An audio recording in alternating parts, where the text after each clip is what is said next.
కోనేటి ఆదిమూలనే నేను శాసనసభ సభ్యుడిగా ఎన్నికైనందున శాసనం ద్వారా నిర్మాణాత్మకమైన భారత రాజ్యాంగం పట్ల నిజమైన విశ్వాసం విధేయత చూపుతానని, భారతదేశ సార్వభౌమాధికారాన్ని సమగ్రతను కాపాడుతానని, నేను స్వీకరించబోయే కర్తవ్యాన్ని శ్రద్ధ శక్తులతో నిర్వహిస్తానని దైవ సాక్షిగా ప్రమాణం చేస్తున్నాను.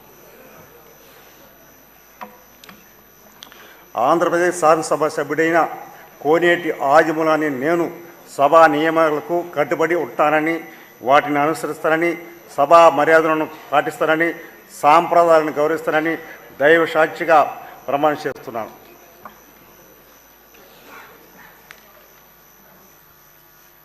శ్రీ ఆదినారాయణ రెడ్డి చదిపిరాల.